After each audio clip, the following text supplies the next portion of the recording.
Hello, everybody. Welcome to FSP. This is episode number 92. What do you guys think? We got about 8 more episodes of Xbox exclusivity going on around here, or something like that, before shit hits the fan.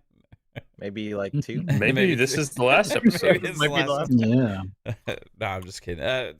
Thanks, everybody, for watching this channel. Thank you for being here on Fun Speculation and hanging out with us for Fun Speculation Podcast. We're absolutely going to have a blast talking Xbox and games and PlayStation or whatever else, even maybe a little bit of Nintendo today. But we do also have some other kind of news. Tom Warren dropped a little bit more information today regarding the rumors and everything that's going on, and we finally have answer of when Xbox is going to speak about all this chaos, all this craziness that's been going on over the last couple weeks. So that's going to be this Thursday at 3 p.m. Eastern time on the official Xbox podcast, which I think is Jeff Rubenstein and like Tina Amini, I think probably is usually there. And then it's going to be Phil Spencer, Sarah Bond, and Matt Booty. It's the trifecta. So I think that's pretty telling in some ways, right? But we'll have some fun talking about that. We got an awesome panel here, as well as we'll have some tidbits later because there's quite a few games coming out this week. Let's get to the intros. 3-bit. How are you doing? And I'm trying to figure out what your hat says. Mosh. Oh, it's backwards. Okay. Yeah. Oh, is it backwards on your screen? Yeah, I was like, Hazam. I was like, what's Hazam? Yeah, I see that it says champion backwards on your chest, so that makes sense. Wait, so this is straight, but this is not? No, that would be really weird. Yeah, it's like how the You'd be in the Matrix. You have that backwards head effect going on right now? No, you just figured because you recognize this logo, but you don't. Yeah. Okay, yeah. I didn't know what the fuck that's what Hazam was. Yeah. What's up, man? It's going pretty good. I've been finishing up the direction of my Auto Trader commercial. So it was a lot of work, but I think it should be finished by like next week. Other than that, fiance wedding stuff. Been planning, just doing wedding things mostly this week. Fun. So, Did you like cake tasting yet? No, it was mostly like rehearsal dinner stuff. Figuring out locations and stuff for suits. Figuring out like what my suit is. All those things. Those like small things. Blue suede. You gonna wear a blue suede suit? The groomsmen are gonna wear blue ties. I might just be rocking the black. You like a ruffle feather shirt? No, I hate like when people like go to a wedding and they have like a weird color too, like a pink suit or go all out, like man. a plaid. I can't. I just like it simple. It's black. Something. Go with linen. Linen? Yeah. Linen. Fuzzy's like, nah. Yeah. No linen. If you want a sauna while you say your vows, yeah, linen, but no, don't do linen. Yeah. Oh, what's that stuff that's breathable? Is it linen? No. Are you talking about sheets? Makes you sweat. Oh. Yeah. No, I'm thinking of something else. You're thinking about like those. suede? You're thinking You about think those of hentai sheets you keep sending us. No. No. Hentai bedding. You're trying to get us to buy. I didn't say tentacles. I said no. It's if you remember 40-Year-Old Virgin and at the end when they did the song Aquarius, and they're all the material, whatever they're wearing, is like very light and breathable. That's what I'm talking about. Silk? This is the like satin? Weird. No, dude. Shows always start like off cotton. It's like breathable cotton. Like it's just. I thought it was linen, but I guess I'm wrong. I have no idea. Linen tends to be heavier weight. Yeah. This is like light and airy. There is those suits that like look very sweaty. Like if I put it on, I'm just gonna sweat. It's not linen though. It's like It's Just linen. having at a beach. The chat's overruling you, Fuzz. They actually agreeing with Psycho here. They're saying it's linen. Oh, okay. Yeah. Yeah. What was that one material? It's like, I don't know. It's kind of like almost leather, not leathery, but You're gonna wear a leather suit to your wedding? No, you No. want to talk about sweating? You want to die? You want to talk Wow. about sweating, man? That would be pretty badass, though. I'll give you some kudos if you do that. it feels really cold. But it better then I be would- fucking like in the winter. Nah, it's in May, No. so it's gonna, Yeah, don't do leather. Don't wear a leather suit. yeah. Now the Probably chat's not a going good too idea. crazy. They said tweed. Or Not Is it spandex. It's not freaking- You can wear forgot like what it- potato sack material. That'd be great. Was that burlap? Burlap. Yeah. But yes, Uh, that is what's happening, and thank you, chat, for helping us figure out the material that I'm getting. Yeah. The chat says latex or spandex. Spandex is like breathable. I And some think. guy just said Lakeith Stanfield. Yoga I just watched pants. a movie with him, and he fit my vibes in that movie specifically. It's a cowboy movie with Idris Elba. Oh yeah, on it's Netflix. good. Yeah. Yeah, that was cool. I like that movie. But Kate watched it with me not too long ago. Is it Harder They Fall yeah, or yeah, something yeah. like that? I can't Yeah, remember. The what Harder it's They called. Fall. Yeah, It had Idris. It had Lakeith. It had Jonathan Majors. Jonathan Majors, who's really good in it. The Domino Girl from Deadpool, he was in it. Yeah, Good movie. very good. Fuzzy, Yeah. how's it going, man? Not too bad. Glad to be here with you guys. Just been watching arguments on Twitter and speculation on things. Like, Every time he's like, "What are you doing?" Just watching Twitter. yeah, it's like it's entertaining. I mean, like, you don't have to doom scroll. You just scroll, and it's like people picking fights for no reason. Like, you said you like Xbox, but do you really like Xbox? And why should you like it? Like, whoa, what is going on? Like, I don't understand. I guess because we now have the announcement on Thursday, people got to find something to bicker about now. Yeah. But It's weird, man. I It's don't- like yeah, it's definitely weird. But I don't know. Maybe it's a full moon somewhere. I don't know, kind of thing. But man, this is going to be an interesting week. I'm glad it's not on a Friday, because that would really mean bad news. But all in all, we'll find out, and I'm pretty sure we'll discuss it. But Yeah.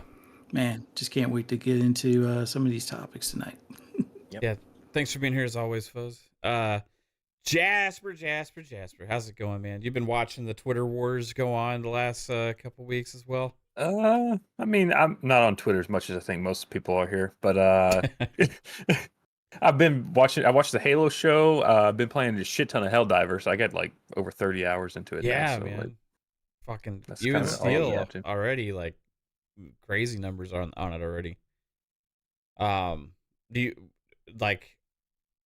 Have you had any more issues, or is it like? it's been pretty smooth the last like 2 days. Yeah.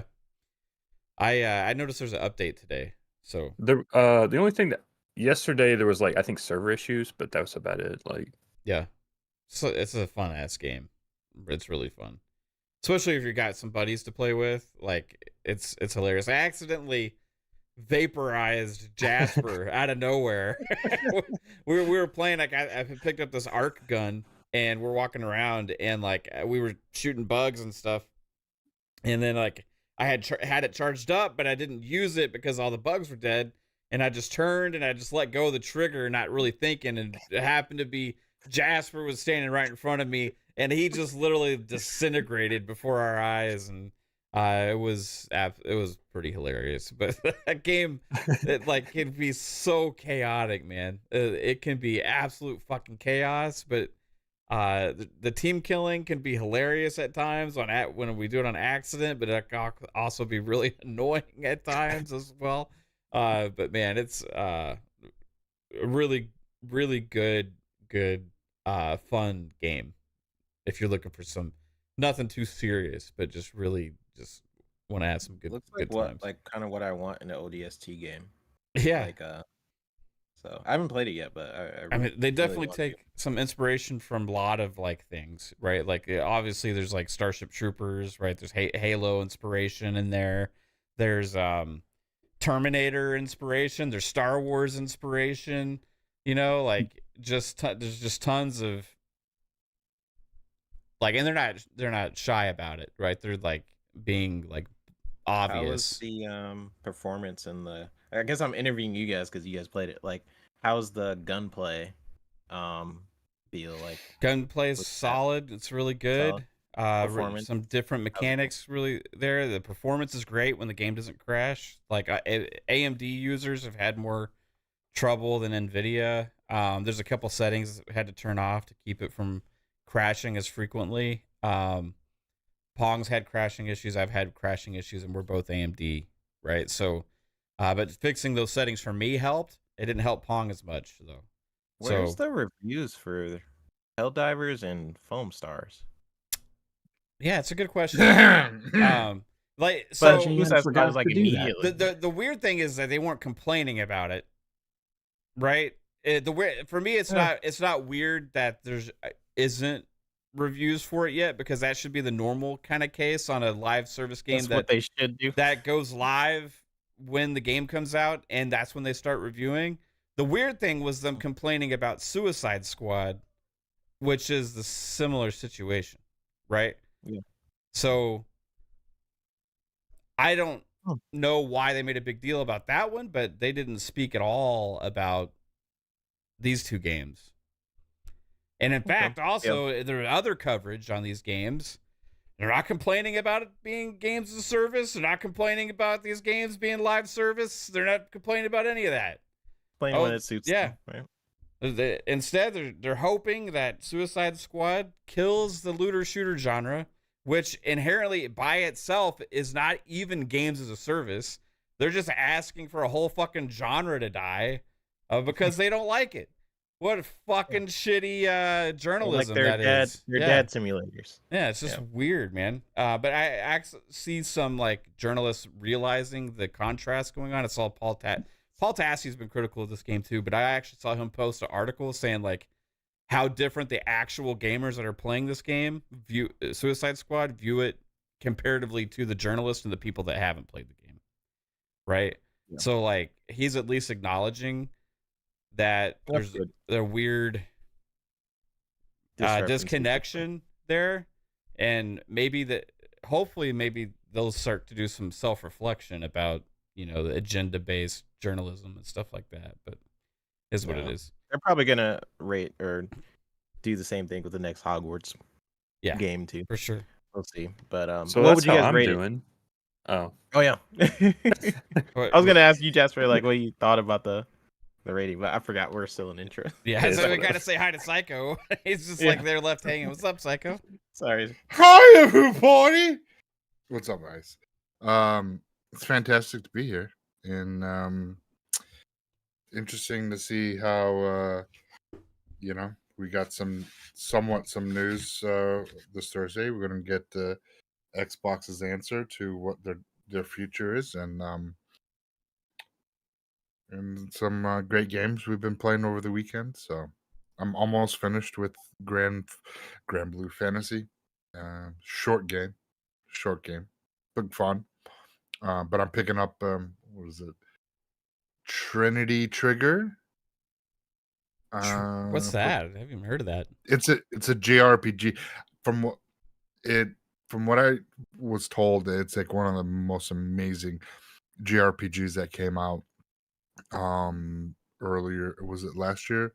And we actually had it available on the PS5, but I get the day one edition that has a bunch of extra stuff that's in it. And it's on sale for like $40. So I'm like, okay, let's do this. So I'm excited. Right. Nice. Hey, you playing some different games? I like Grand Blue, or I heard about some good things about Grand Blue Fantasy. I'm only a couple hours into that one. That one's really good too. Yeah. I liked it. I'm liking it a lot. Like I said, it's short, but you know, it's a great game. I definitely pick it up Who on made place. Grand Blue? What's the studio? Is it like a I known couldn't. studio? They make all the Grand Blue stuff. Okay, so it's just like a. Yeah, I'm trying. Let me look real quick. I can't remember the name off the top of my head. It is. Oh, Psy jeez. Games. Cryo Seed, or was it It says Cry Psy- Game, Psy Psy Games. Games, and Seed. Psy Games or something like X that. Seed. Yeah, X Seed yeah, is Psy also. Games. Yeah. Okay. Anyway, yeah, right on. Yeah. Nice. We have 2 solo tickets to the Fun Speculation membership train going on here. Shout out to Leroy Jenkins. Thank you and welcome to the speculators, as well as MASH. Welcome to the speculators as well. Thank you so much for becoming a member of the channel, and choo choo motherfuckers. Let's go. Man, you got to say it right. It's Leroy Jenkins. Yeah, I tried. I didn't do it as good as you do. though. You went too high, and I think your gain cut out like part of Oh, it. okay. My bad. Yeah. My bad. Okay. So, all right. Let's get to the main discussion at hand, right? We've had a lot of discourse and talks about the whole Xbox situation going on and the craziness and the chaos online and all this stuff, all the insiders, all the leaks, all the rumors and everything, right? And Xbox has stayed silent until, what was it, middle to late of last week. Phil Spencer was like, we hear you, we are listening, we are planning a business update event next week. And so, we're all wondering, like, what day is this going to be? When is it? Are they going to give us a heads up, or are they just going to drop something, or like what's going on, right? So I was sitting there eagerly, like, just scrolling on my phone all day, like all morning, because I was like, are they, knowing is a possibility, like they could just drop something on Xbox Wire with a video and stuff like that on YouTube, or just to kind of like, oh, here it is without any fanfare or whatever, right? Especially like if there was negative stuff there, right? But instead, no, at it was around noon my time, like 1 p.m. Eastern, roughly, or so, they came out and they said that there's going to be Phil Spencer, Matt Booty, and Sarah Bond are going to be joining the official Xbox podcast, which is Jeff Rubenstein and Tina Amini's podcast thing that they do now after Larry Herb stopped doing it. And that is going to be this Thursday at 3 p.m. Eastern time. So just for anybody curious, I'm going to stream it here for our reactions. It's not really a co-stream because it's not really a live stream that they're doing. It's a premiere video of their podcast or whatever. So, we'll watch that episode together and kind of give our reactions and feedback on what they say during it. It is the trifecta of the big 3 for Xbox. And so it's pretty telling that there's at least some kind of interesting stuff going on or some information that they need to share with the community to have all 3 of them there, right? So we'll have to see what it is. They have a couple more days to make sure that they get their messaging clear and right, and that this is pre-recorded as well. So I don't even know when they filmed this. They could already be filmed for all we know, or it could be being filmed tomorrow or Wednesday. Don't really know, but we all get to hear what Xbox has to say. What information that's been out there is accurate. What information is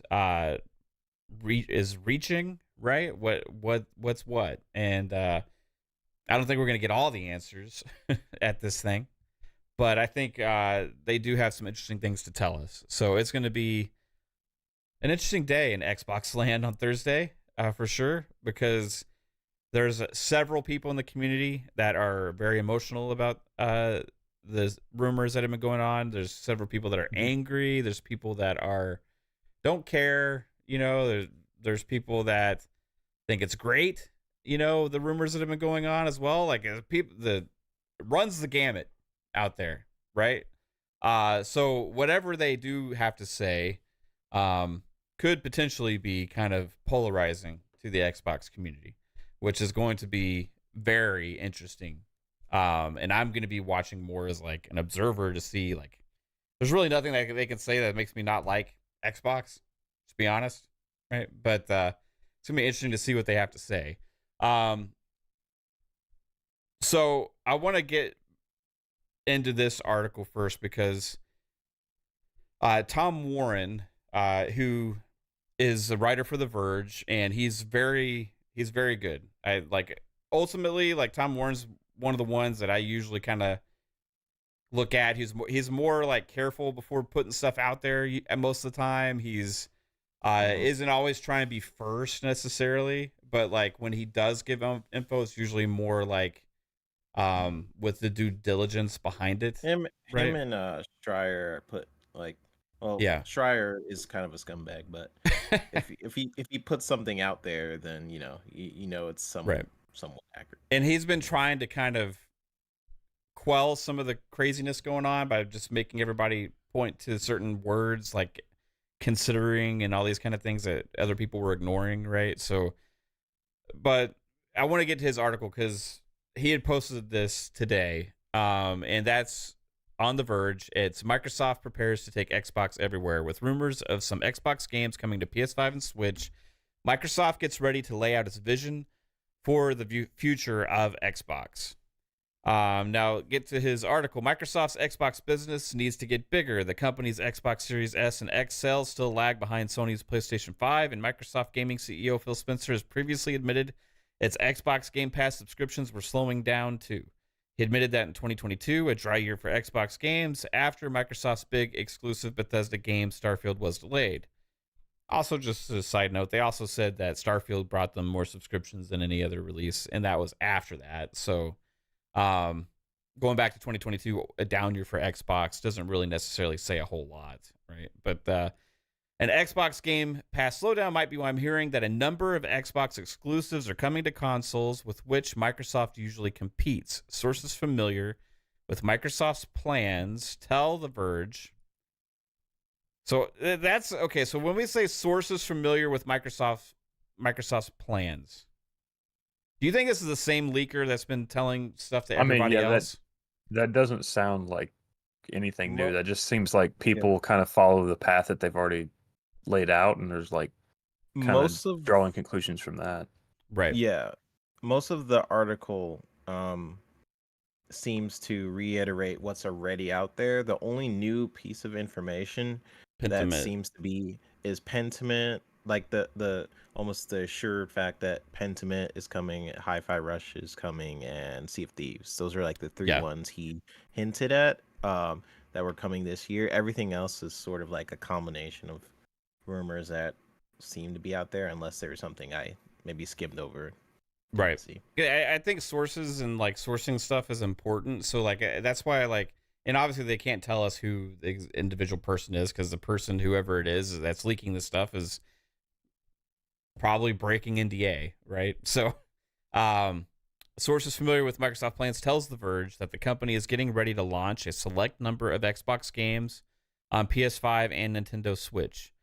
Weeks of rumors suggest that Hi-Fi Rush, Sea of Thieves, and even Bethesda titles like Starfield and Indiana Jones could appear on non-Xbox platforms. Could. The first two games that are set to appear on rival consoles are Hi-Fi Rush and Pentiment, according to sources. Microsoft is also currently planning to launch Sea of Thieves on non-Xbox platforms later this year, with other first-party titles also under consideration. That's kind of this seems like a step back from when he was on with Destin and said that there's one big game that he knows of that's going to PlayStation, right? Mm-hmm. Because he doesn't mention that here, right? Unless he's talking about Pentiment. But do y'all consider that a big game? I would say Hi-Fi Rush is bigger than Pentiment, and right. but he when he was on with Destin the other day, it kind of it caused a little bit of an uproar. Now that was a pre-recorded thing, right? So that was like from back in January, but like saying that he knew of one game, but then he didn't backtrack on that the other day. But then now comes this article without a concrete saying what that game is again, or like alluding to it. And if he's that sure about it, why not include it in this article? Killer Instinct? Yeah. I mean, you guys saw my reaction in the DMs. I was just like, a lot of these, like, yes. Do I find Tom? He's usually like his name very already. trustworthy. Tom Warren. Yeah. Tom Warren. I do find Tom Warren more credible than half journalists on here. Especially a lot of the leakers too, or some of the podcasters and some of these leakers. Stuff, yeah. Podcasters, I've been very petty to them over the last few weeks because I'm just like, you guys. But with Tom Warren, he is one that is a lot more credible in my eyes. Like he's leaked stuff in the past. I'm just like, there is no way, and then it ends up being kind of confirmed. But even then, I'm still just like, I'm going to still wait, just because there's a lot of smoke out there, and I'm sure with smoke there could be some fire, but it's honestly hard to tell without like official confirmation, like what they are planning. Maybe they have a partnership with Nintendo, and that's why it's the same day. That's been some rumors as well of why that's the same day. Like they could be doing some stuff there. It is tricky because when you have those three people, I seen some people in chat like, yeah, all three of them are there. You got Sarah, Matt Booty, Phil, and yeah. And in my eyes, you wouldn't really have the three of them there unless there's going to be some big changes. I wouldn't necessarily like. Here's so? I don't know if it necessarily has to be big changes, but it might have to be a big message, right? Like I do think it's telling that all three of them are there, right? They obviously have something to say and talk about, but like, what do we define as big changes, right? I mean, are they just like, there to like lay out their department? Like they all cover certain aspects of Xbox, or they're just there to cover their own thing? Like it doesn't necessarily mean it's a big thing. It's just they could just be there to talk about their own section that they work under. Yeah. Never, like, this has never really happened before to have all three like on a, like this is clearly a reaction to the community, right? Like a response to the reaction from the community, right?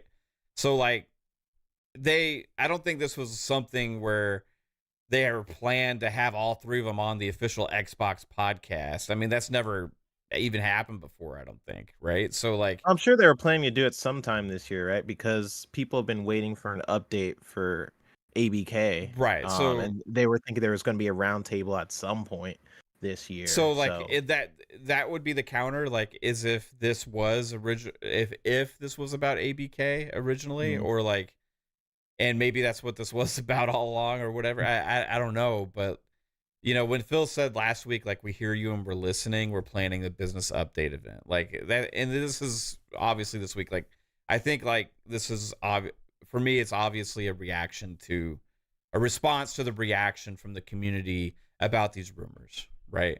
Yeah. So, for sure. And to have for me to have all three of them show up to this, like in whatever kind of PR corporate way, whatever it is that they're doing, it is telling that all three of them are there.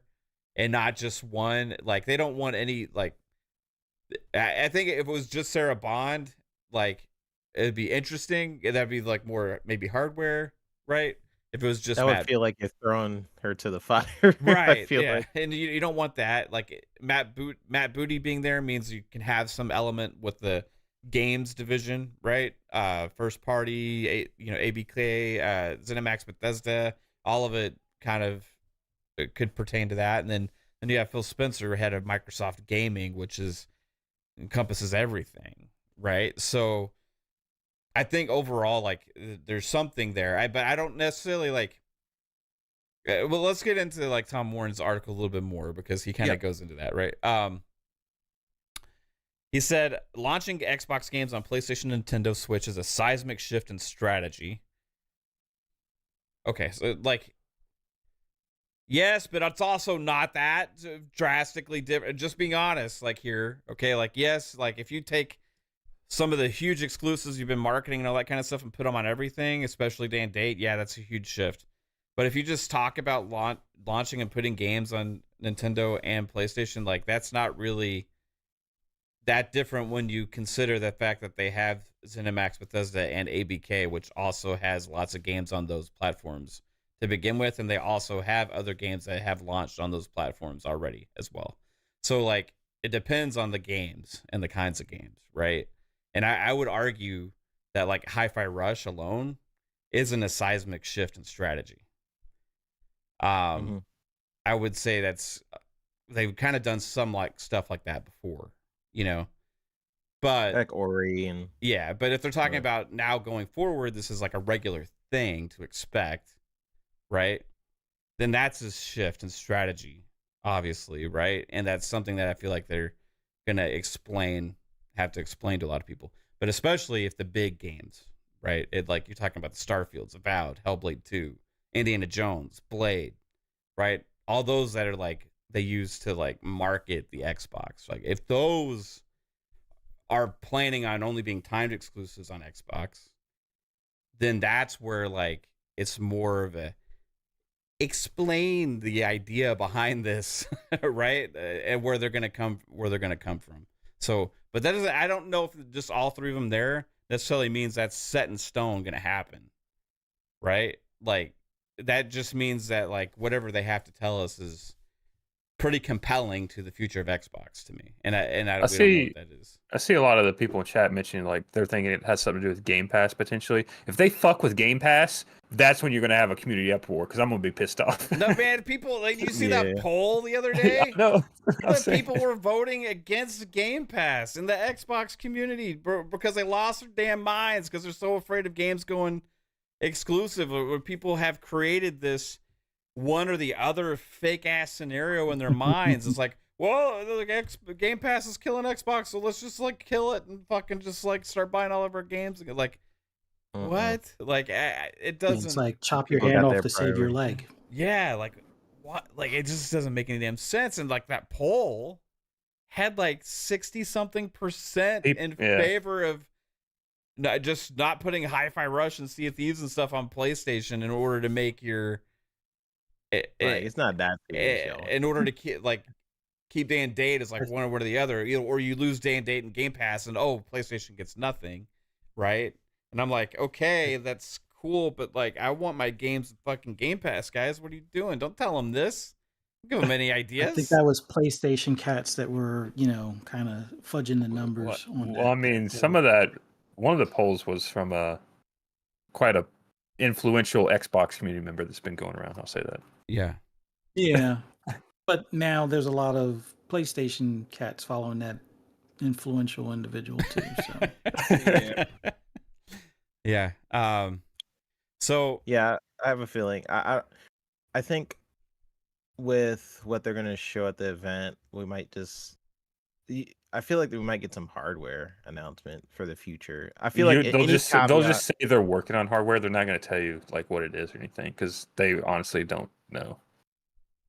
Yeah, maybe. I know Phil and Sarah has been liking a lot of hardware type. Like if you look at whatever they're tweeting, they're not tweeting pretty much anything right now, but they are liking for some reason like hardware rumors and stuff from like Jez and all these other people. I'm like, huh, that's interesting. I am noticing that. So if Jasper is right, they might not go ahead and announce anything. They might just be like, yeah, we're working on future hardware or something like that. But I feel like that's a good caveat to have to the future of the brand, because a lot of people are questioning the future of Xbox right now, including big sites like IGN and stuff. So if you were to caveat like, hey, we're here to stay, these are just a few instances here and there, or this is our future plan. We're going to do a lot more third party going forward. Having something like, but hardware is still important to us, you know, and that is still in our future plans. I mean, Phil just said that to Microsoft employees not that long ago. I think it was like a couple days ago. So, which is that weird could that be part of like it. if the rumors of him That was having true. to tell that to the Xbox like staffers and stuff, like that's pretty weird that you'd have to even say that. Like I think maybe that whole report's like overblown where he didn't have to respond to something. More so he's just like sending a memo to the whole team because of what's been going on with the community overall. Like I don't think there's not necessarily like an outcry from Xbox people saying like, "Oh shit, are we going to abandon the console space because X person on Twitter said so?" Like I don't think that's the case. And Phil's was, "Oh hey bud, calm down." Like I think it's more like, "Hey, you guys have probably seen everything going on social media and everything like that, just reiterating that, you know, the console is always going to be a part of our, you know, platform." And, you know, because that's a message that I feel like has been such a huge fucking reach with this whole thing, man. Like the people jumping off the deep end of like my digital library and like the consoles going away if they put a few games over there and all that kind of stuff. Now, like, got to look at what the short-term and long-term things are, right? Like overall, long-term, I think there's going to be huge, massive changes in the industry anyway, right? Short-term, where we may even give a shit about consoles, we're still going to get Xbox consoles. Yeah, short-term, like you may lose day and date exclusives if that, but it's probably going to be timed exclusives. Like, so who cares? A lot of people care. a lot of people care. I'm not trying to say like you shouldn't care. Like it's just that I don't care. Yeah.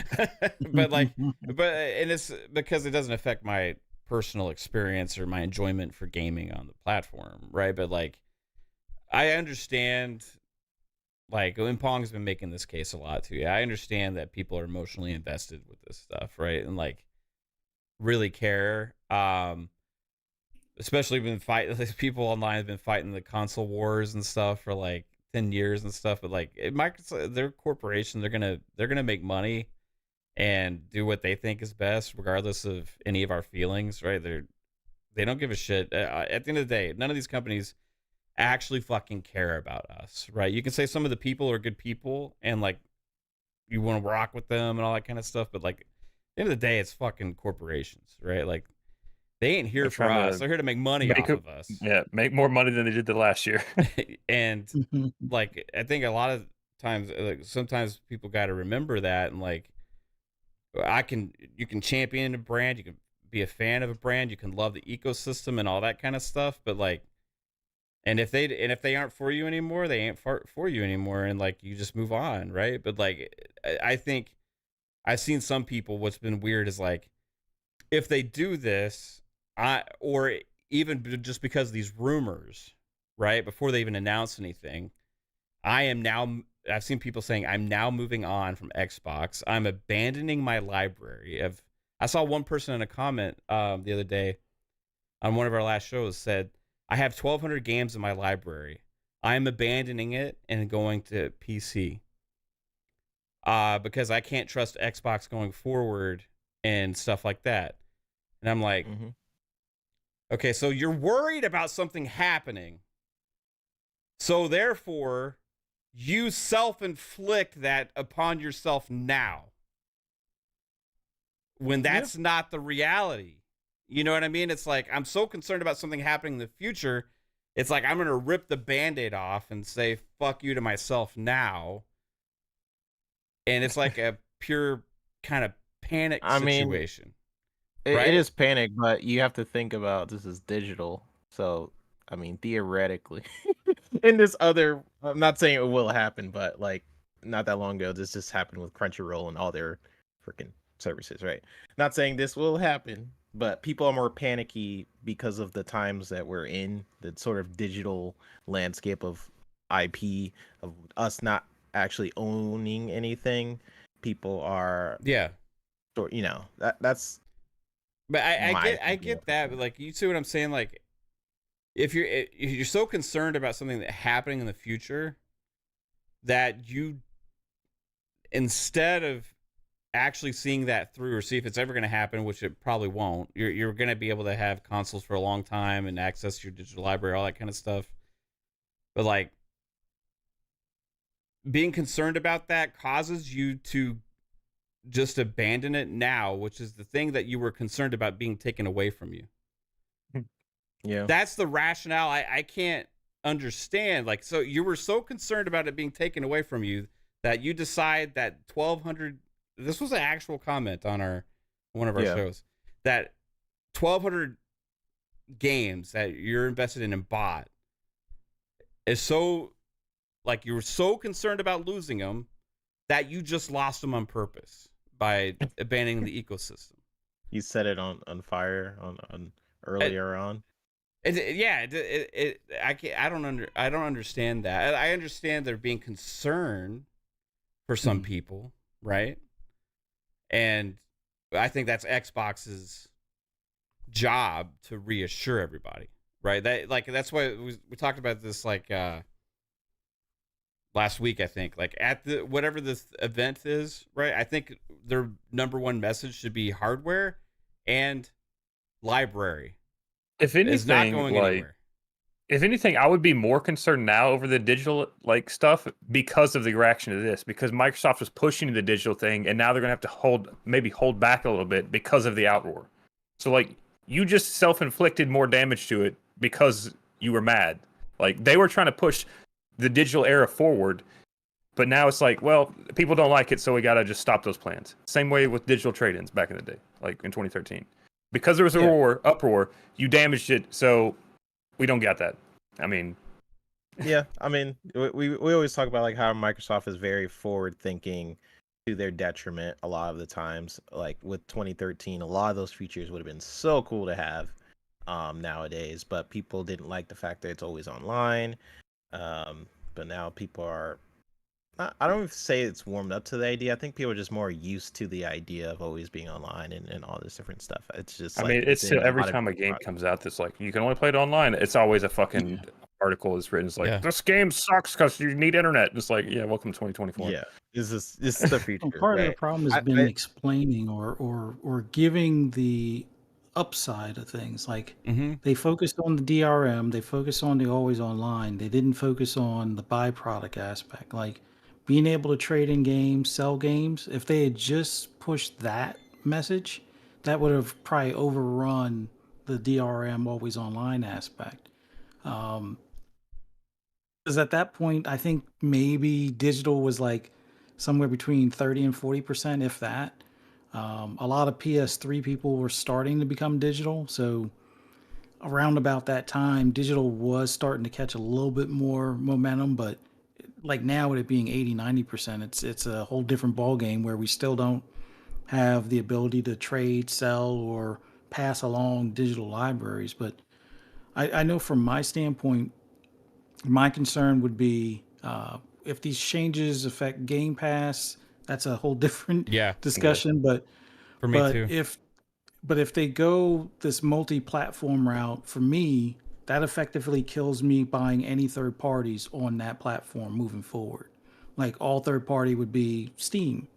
I don't envision, like, at least with Steam or anything that's PC related, there's always going to be an out as far as being able to carry those to some extent, unless computers as we know it can drastically change as far as coding in the next 20 years kind of thing, which is possible. But you still have software from 20, 30 years ago that you could still play today. So I would just start focusing on that. Only because why continue to build on, like for me, it's roughly around 700 plus games that I have digitally on Xbox. Why continue to add to that number if this winds up being a Sega situation? Like I'm that guy that had the Sega Genesis, bought the Sega CD, bought the 32X, and then like less than a year later bought the Saturn. And after that point, I was like, you know what? I'm not buying the Dreamcast. And guess what happened? The Dreamcast went away. So And Sega went I get away. that, Fuzz. Like, that's the reason, like, I think they need to double down and reassure people on the digital library and the hardware, right? Because, like, in that world where you would lose faith in buying multiplats, right? It'd be because you have fear that there's not going to be a good device in the future to play your library on, right? So that's, like, the core element where, like, I feel like there's some justifiable, like, concern, right? Because, like, what if the hardware isn't like a powerful console in the future? So that comment, you know, that was like he. but But it's I, a- but I'm why not would gonna you get get rid of it emotion? now without even No, knowing no, what I- the fuck I it's know, doing. You but know what I mean? Like, I'm, it's what so I'm weird. saying. Hold on. Shut up, Freebet. No, I'm kidding. Oh, I'm Why saying would you with that give a comment shit is- about powerful hardware in the future if all you care about is old games that you're losing now? If it's less powerful hardware in the future, it's going to be more powerful than a fucking Series X now anyway. So it's going to play your old games just fine. So the fucking worrying about your old games not running good on future hardware is fucking ridiculous. Well, I mean, I think people are just future proofing or trying to like Yeah. with Fuzzy's comment in mind and then that other comment in mind. I think when people come from that emotional place, I think it really just comes down to the part where people are, if you're not confident in the brand moving forward, then it's really about like, okay, well, what with the games that I purchase now, what do I know that's going to be around 10, 20 years, and I could just not worry about that service shutting down or still having some access to these games, because that's kind of where a lot of people's heads need to be if they don't have physical media anymore.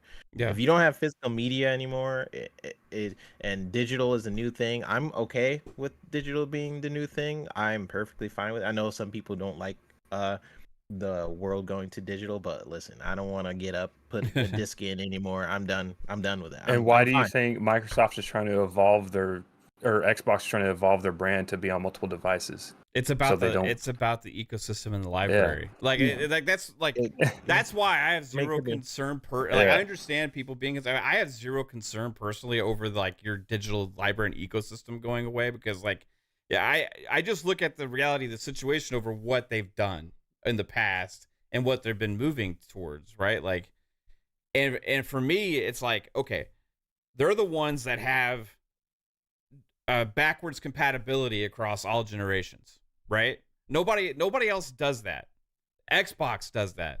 They're the ones that are giving you the most free upgrades on your old games too, right? Nobody else does that in the console space like Microsoft does, right? Now, PC is a different story because it just depends on what you have, right? But in PC is the just console backwards. space, they're the only ones doing that. Like, they're the ones that have given you access to your ecosystem within Microsoft, your library, on more devices than any other They're console also the only platform ones that holder, offer right? cross-buy, I'm pretty sure. So like, So yeah, Yes. and like all these different things, right, that they've done to like add value to your library, right? Because giving you a different access point to your library, to me, adds value to it, right? Like, because it gives you more options on how to access it, but then also improving the games, right, over time as well, and having cross progression, cross play, all these different things, cross buy, when Cross-save. you're buying first party games and all that kind of stuff. Like, a lot of these things other platform holders, especially console space, don't have. Right now, obviously within third parties are always beholden to whatever the publisher allows them to do with that stuff, right? So like, who knows exactly, but they are the ones that went out and reached out to all those publishers to try and get them to allow backwards compatibility across generations and update a lot of the games, gave that FPS boost and all this kind of stuff, right? Why? Because they are trying to build this ecosystem, and So they, yeah, like, it just they've been doesn't trying make to sense build for them that- to like, oh, hey, we're selling on PlayStation and selling on Nintendo. Now we're just like going to throw this whole, even if they don't make thing a physical away. Xbox in 20 years, you'll still be able to access your games on other devices that either they make potentially or third parties make, like PC, phones, televisions, tablets, all that. yeah, the That's danger would be they don't make a Yeah. hardcore powerful, dedicated console, right? And I can understand that. The thing, but I think what a lot of people don't they take for granted is that a lot of services and a lot of things and features that Xbox provides for the customer, if Xbox took those all away, people are gonna be like, why can't I do this? Why can't I do that? I was able to do this. Mhm. What the hell? And people will be upset. It's the thing because it's almost they do it and people just forget, like, oh yeah, that's a thing that no one else does. I mean, just alone cloud saves, Sony locks it behind a paywall, Xbox doesn't. And the fact that you can Sony locks behind backwards compatibility to the point where it's streaming only on their console, but still Xbox allows you physically take your media, put it into your brand new console, and play games from the original Xbox, the 360, and all of Xbox One. No one does that. Sony only has PS4, but PS3, yes, cloud. well, PS3 is or PS3 is all yeah. but it's it's like- emulation, but it's cloud streaming. But I'm just saying that yeah. there's a lot of features people take for granted and forget, and if they take it away, people are like, "Oh shit, I missed this feature was awesome." You know, they would be like, "Oh, okay, we didn't know what we had until it's gone," and then they would want it back. You know what I mean? It's those things that Xbox does so much that people take for granted, and you know, it's one of those things that just look to see what you love about the Xbox ecosystem, and more than likely Xbox doesn't have it be locked behind a paywall, Yeah. and it just gives it to you for free, like upgrading, like Mav was saying, for smart delivery. No one else does that. $10 upgrade for PS4, PS5 for PS4 to PS5 games.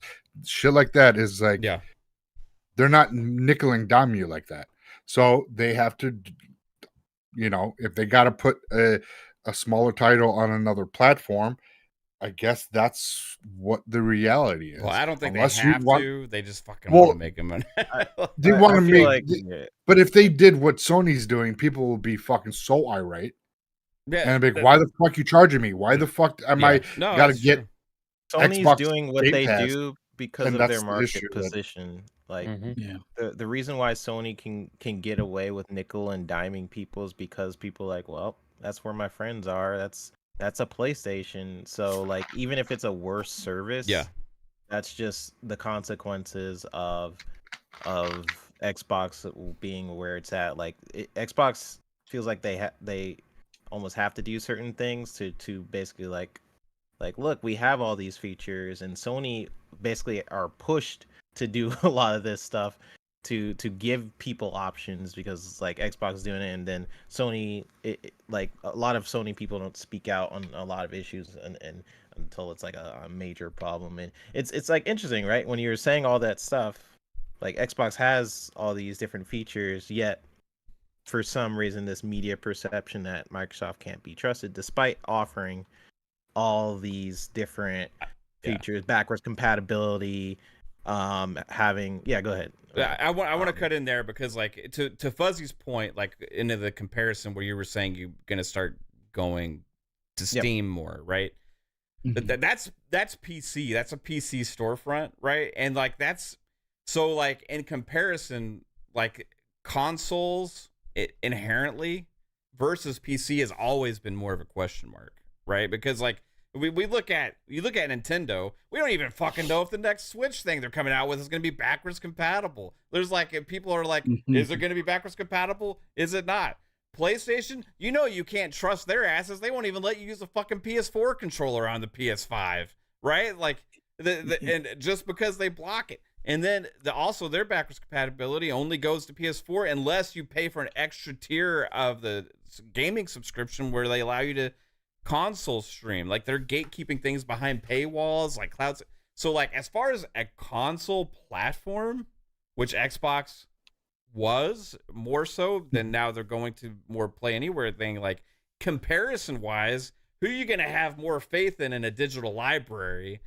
Xbox or PlayStation or Nintendo? I'm sorry, but my money's always on fucking Xbox when it comes to investing money and worried about being able to access that shit in the future, right? But like if you comparatively, obviously to PC, but PCs never, that's not, fucking generations don't even exist. You know what I mean? Like that's not even a thing. There's like always just the evolution of hardware. It just depends on if they stop updating the game and it gets so fucking old that you have to do some weird trickery bullshit and run it on a ROM or something. Like for example, Lord of the Rings Battle for Middle Earth 2, right?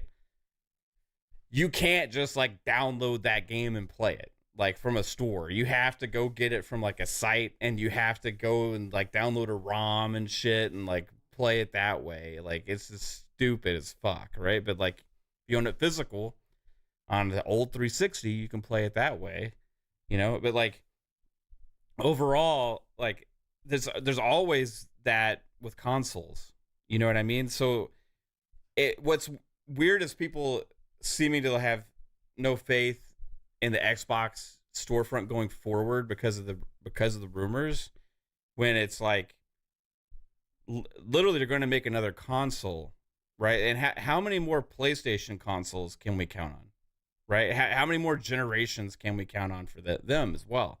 Like by the time Xbox out of the console space, it's probably going to be PlayStation doing something similar to what they're doing too. Maybe they last a little bit longer with hardware, but we're talking about like way in the future.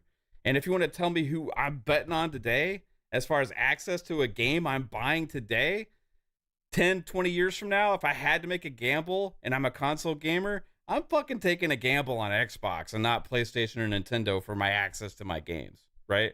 So I'm just laying it down. Like I'm not saying I agree with their business decisions of like potentially moving other games to multi-platform and stuff like that, but like the whole reach of like the library faith, somebody actually in the comments saying that they are moving away from it now and just ditching their whole 1,200 game library, right? Because of a fear in the future of not accessing that, is like being afraid you're going to get drafted and then instead you just sign up because like I don't, it's like it doesn't make sense. I might as well volunteer. Right. Yeah. It's like I volunteer for this horrible thing to happen to me. Like, yeah, it just doesn't add up like with some of the like jumping off the ledge thing people are doing, right? And hardware's coming. Now, what form of the hardware? That's what I'm interested in, right? That's what I'm hoping we get some kind of tease or hint at this thing, right? I don't know if we're going to, but like I said, people are going with this, like, I'm worried about the hardware in the future. I'm worried about the digital library in the future, all this kind of stuff. So, like, cementing that to people about, like, hey, this console's always going to be a part of, like, here's what we're kind of thinking on the next thing, or we're hard at work on the next thing. It's going to be interesting, and we're still going to have the most powerful console or whatever. You know what I mean? Like, if they can hint at or tease at stuff like that, I think that would be cool. But like, I want to get into what we're expecting at this. Like, quick question: How far out did we find out officially about Scorpio or the Xbox One X? Was it a year and a half or 2 years? It was announced 2 years before it came out, I think. Yeah. Jazz was the first one that broke that, right? Yeah, but that was it like was Anaconda or something like that. I think was what they called it originally. Yeah. And then it was Scorpio. But like I know it came out in 2017, like November of 2017. I think they said in the past, like once they launched the Xbox One, that's when they started working on the One X. I'm pretty sure they said something along those lines. Yeah. I mean, there was like, what was it? I think it was 2016. Because I think it launched in 2018, right? This 2017. No, it launched in 2017. 2017. Okay. Mm-hmm. Yeah, because I think PS4 Pro was the year before. Yeah, and then the Okay. Xbox One S was like the year before, Yeah, in 2016, I think. So they yeah. must have, I guess, announced them in 2015-ish. So we could see, if the handheld rumors are true, we could see a little bit of a mock-up, or kind of what they did with the Xbox One X, where they talk about possibly the chipset or what their goals are, and Well, pretty much the tech is out there. It's just a matter of them Yeah, getting but into a package. I don't see this as a place where you announce hardware. Like, I think you they can announce that you're making something, but I don't think you Right. tell well us no, what it is or anything. You just say, they're yeah, not we're gonna. working on hardware. Yeah, they're gonna say something along the lines of hardware. But I don't know if you guys saw about the possibly what is it? The Surface Pro is the Surface Pro team that's The Surface possibly team, yeah. is going to work on the next hardware. So Jason Ronald and his team is no longer Who on made that board. rumor? I don't Yeah, I don't believe think that so. is That's accurate. Like, No. yeah, that's the because So that's Surface team crazy. has worked with them before, because part of the Uh, Xbox Series X is part of the Surface team as well, because they came up Yeah. with Jason Ronald and his team came up with the specs, and the Surface team helped them fit it into basically the box kind of thing. The I Surface team mean, So also helps with. I'm pretty sure the Surface team made this headset, the Xbox headset. yeah, but they So could like they help also with accessories. be So. helping, or they could like they're That's what they're I'm they're, they're thinking. doing like their own Surface gaming things too, right? So like Mhm. I think maybe Xbox is branching out to more devices potentially as well. So like that could be, but like to say, I think the main core hardware team is still Yeah, functioning because to develop whatever the they next Yeah. big yeah because console is, right? they started on the One X and then they went and developed the Series X after the fact.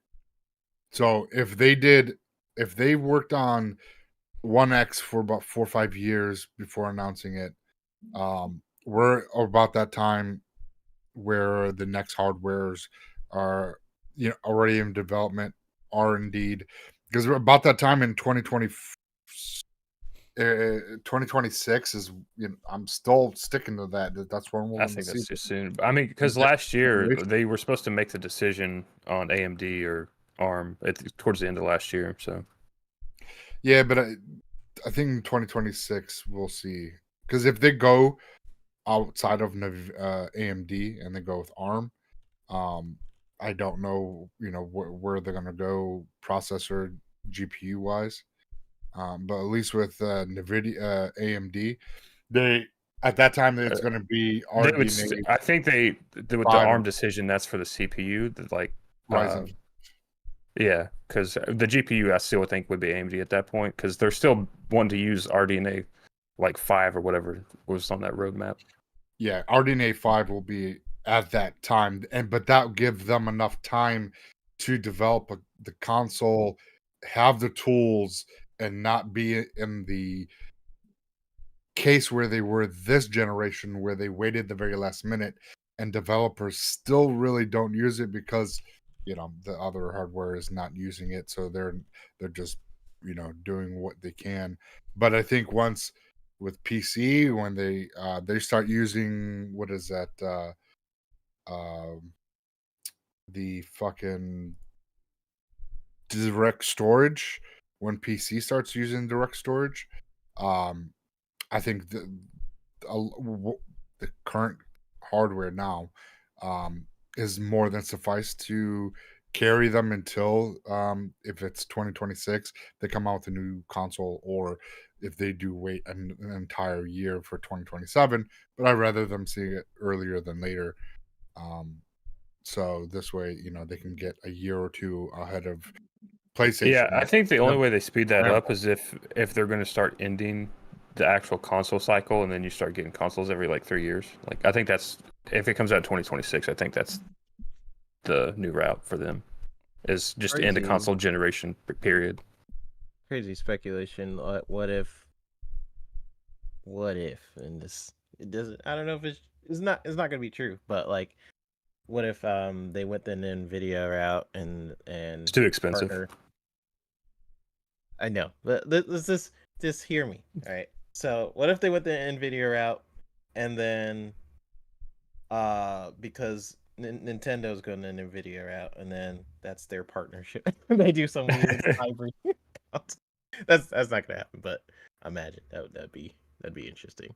I do wonder what they're gonna show at this event, because that's what Matt was saying. Like, what kind of conversation this will be. I feel like it's gonna flow like the Activision, not the Activision, what was the last talk they had? ZeniMax Bethesda.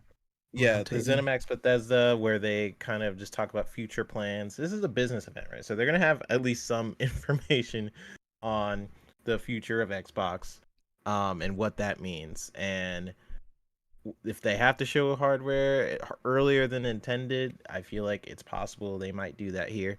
But it's more likely that they'll just be like, hey, we're working on new hardware here. But if you have 3 of them here, they might all tackle different their perspective areas of the business now. Like maybe they'll go into their transition of being in those positions, because they just recently, a lot of like Sarah Bond and Matt Booty, their seat is barely warm. They just kind of got it not that long ago. And unfortunately, they were in a position where they just got the job, and then they had a bunch of firings. So, I don't think they'll mention that. Probably not. But what they might start to begin the conversation with is, we heard all this talk online about Xbox going third party. We're gonna give some more clarification on that. It'll be they're probably going to talk about select titles, being Hi-Fi Rush or Sea of Thieves or something like that. But then, just based on what Phil has said in the past, I don't know how much that's going to apply here. Maybe that is the update, like we are changing things going forward. But if things in the past do apply, then I would assume they would be like, exclusives still matter, right? We still have certain games Of that course they're going to say are that. within. Well, okay. Exclusives still matter. Here, Halo staying on our system. This game staying on our system. I feel like that's what a lot of people want to hear, is the exclusive talk a little bit, what that means for the brand going forward. And then call it a day. There's certain things they are not going to mention.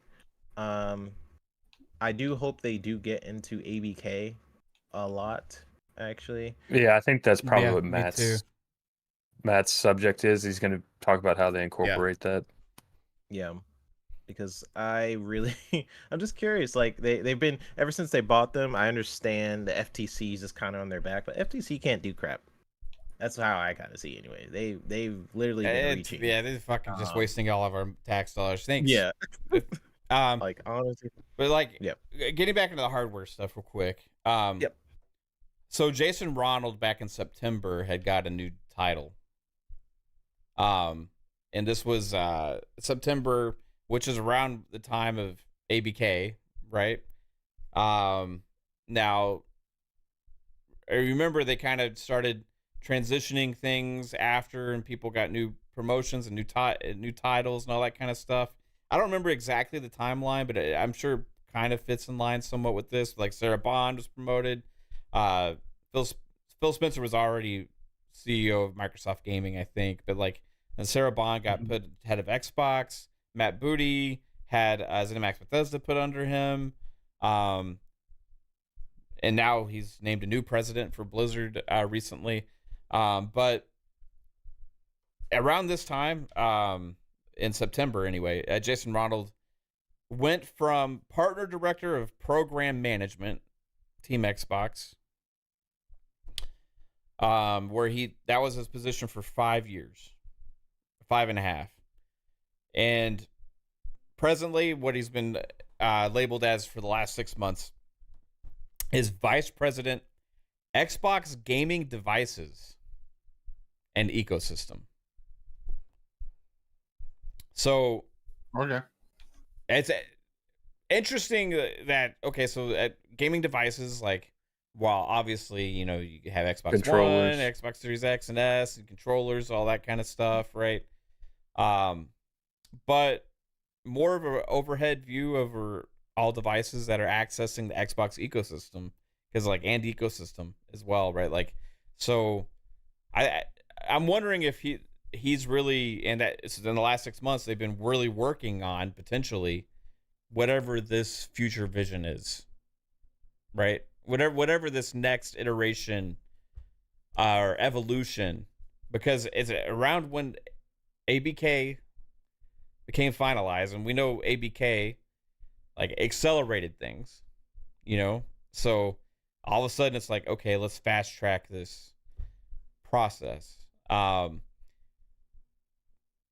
don't know too much, like, with obviously how much to look into, he's had that position for 6 months and stuff, but like I would think that there's a reason behind that move other than just say, hey buddy, good job, like you're getting a new title now. It's like I think that there's something probably to that, with besides just focusing on like one specific device like he was before, right? So I think more than likely Xbox is branching out to do lots of different things, and we talked about this, like, was it last week or the week before, when I was kind of explaining like the pie chart thing and the handhelds and all that kind of stuff, and I was like saying like they're in a different position to be more creative and flexible than they've ever been with the hardware space, right?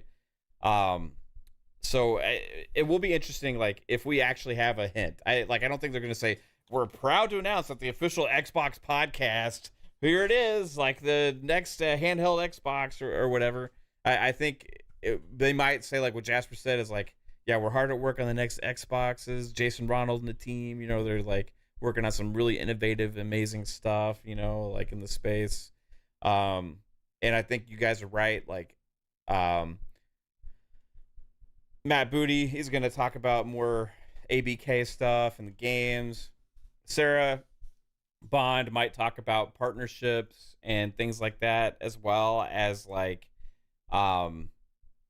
mention the hardware, right? Yeah, I think she's like more like the overall Yeah. vision of Xbox, whereas Phil's going to be like the one that's like, Yeah. yeah, we're still in it. Just calm down. We hear you. Like, he's going to be like the more corporate, like, just everyone calm the fuck down. Yeah. We got a $2 super chat from Hey, Alvin. Tim Dog, shut the fuck up on Twitter, please. All right. I don't think they're going to come out there and say that. No, that's Phil Spencer, not me. Alvin with the $2 super chat said Nintendo Direct rumored Thursday morning. Yeah. So that was something that was interesting too. That, and Tom Warren had also put that out there, and that this does line up that there's a rumored Nintendo Direct the same day, right? So like, hypothetically, how this could go. Pathetic. Hi-Fi Rush pathetically. You could have a Nintendo Direct around 10 or 11 that morning or something like that. I don't know what time do they usually do those. It's like sometimes they're like 11, sometimes they're like 1 p.m. in the afternoon. It's just weird, like, Yeah, it's kind of random. whatever. Yeah, so you could have this Nintendo Direct that we could see, let's say, like Hi-Fi Rush and Pentiment there, and then like also coming later this year, Sea of Thieves or something like that, right? And then it's like, wow, well, there's like a lot of Xbox games at this Nintendo Direct. What the fuck is going on? Like, if we hadn't heard all the rumors and stuff, right? So then you have Sarah, Matt, and Phil on the official Xbox podcast later talking about partnership with Nintendo going forward. They're gonna put some games on Switch 2 or whatever. I don't know. Like, they're gonna try and sell it. What they're gonna sell it as a good thing. We get nothing. They're gonna try and sell it as a good thing. Obviously, whether we like it or not. Like I said, personally, I don't care, but I get that people don't like it, or whatever. So I think like they have a chance here. Like it's gonna be really interesting covering that official podcast thing, because no matter what it is, like, I feel like there's probably gonna be stuff that a lot of people are gonna not like at it. Yeah, and that's kind of be a lot of stuff I don't like there, but it's kind of unusual, feeling going into something for like that Xbox is showing up to that has Phil Spencer, Matt Booty, and Sarah Bond together. I mean, normally we'd be like, fuck yeah, we're gonna get some huge fucking awesome news. Yeah, like it's gonna be great. But here I'm it's going like for a people are like, funeral. oh, they're gonna tell us something shitty, right? So Well, what about be what interesting. if if they do have like a Nintendo uh relationship that they are forming right now, that maybe that Nintendo could help Xbox get into the Japanese market Oh, that to the one help that them they that. like dominate. Yeah, that'd be interesting. I don't, Well, because I don't see with your vision. That'd be wishful thinking. Yeah. because Nintendo games focus on what they sell and what they do well. Right. Pokemon, Mario, and and their other single play, their first party RPG. So They, my they thinking really that don't care about the third party stuff. So outside of your weird one offs and things like that, but with possibly with Xbox, because Nintendo and Sony are not. They're more the head-to-head competitors than Nintendo. You know what I'm saying? Nintendo's kind of always been off the side, as it's been Xbox, Sony, or PlayStation, yeah. Xbox. So maybe that it's some kind of back behind the scene type of relationship we're never going to see, but possibly. I mean, we're Well, not like going to see them the get key, introductions. the key You to know what I that mean? is the key to that is Psycho is that there has to be something in it for Nintendo, right? Like, and I don't think that Nintendo cares enough about the Xbox games to like help establish another competitor in Japan to Well, compete with them. You know what I mean? But like, but if like Call of Duty is coming to Nintendo, Nintendo could give two fucks. Like they're like, oh, cool, we're getting it, whatever. but that they're that so revenue, but if a lot of the Switch owners, if They haven't own, had Call of Duty in like 10 years. I don't think they're they like, oh, don't- guess we're that's not where I'm going with this, Jasper. You can say what you want, but I'm saying a lot of people possibly that are on Switch might have another console or whatever playing Call of Duty because maybe so, or they never played Call of Duty because they never want to touch a PlayStation and they only love Nintendo, but now they get the experience to play Sony, the actual Call of Duty. Maybe they are thinking, okay, maybe we'll let's see how this goes with Call of Duty, because the last time we had it, we did this, and this with the last sales, because Xbox will have those numbers. So you're on saying hand what now. you're saying is like Xbox would have more leverage now because of ABK and putting games on the next Switch that maybe that would cause Nintendo then to like help Xbox out in some other kind of ways. Like, I Could mean, very well. maybe. Hey, we've seen fucking weird shit thrown out there on Twitter. Why not? Let's see if this is a thing. Why not? Let's see if it sticks. It's a theory. Like, I got a DM. Then Xbox confirming going third party. Psycho was right. Someone told me. Sources. I mean, we know No, ABK I mean, games here's the are thing. already going to the Switch because they were forced to from regulators and stuff. Like anyway, Yeah. though, like But they, what Psycho Nintendo is didn't saying- have to do shit to make that happen. But like maybe it does strengthen the. I get what you're saying. Like it does strengthen the relationship a little bit, right? Yeah. What better way to take down Sony in Japan than having an Xbox and Nintendo partnership that says "fuck you, Sony, we don't need you anymore, and you've given up on the East, and keep your shit over, and over there in the West where you So It's just so hard to tell, because I guess what you're saying, Psycho, is like because the initial part of your argument was basically that a lot of people who have Nintendos, they most likely will have another system to get other games like Call of Duty. That's what I got out of what you were saying. Yeah, pretty much. Right. So like having something like Call of Duty be accessible to Nintendo could influence people's purchasing decisions just like a little bit. Well, we have That's to pretty think much about everything. just to be a little bit devil's advocate for Psycho here, right? Yep. Looking at the importance for Nintendo in the future, like, okay, so yeah, Nintendo sells a shit ton of consoles, and they have in their handhelds, right? At this point, I mean, they're pretty much handhelds. You know what I mean? And they have like 130 fucking Switches out there, something crazy like that. And who knows how many Switch 2s they're gonna sell whenever they announce it and talk about that. So if they do good Possibly again, Thursday. if they do good again, oh, could you imagine the Switch 2 gets announced followed by this official Xbox podcast thing? That'd be fucking crazy, bro. Oh my god, that'd be No one would give a shit about the Xbox and stuff. that'd be Yeah, nuts. it would drown out the Right. bad news. But like, what if that? What? Okay, so if they have a solid device and they sell like crazy again, right? At that point, that's an untapped market for like ABK, really, for the most part, Correct. right? Which they're already going to be going there anyway.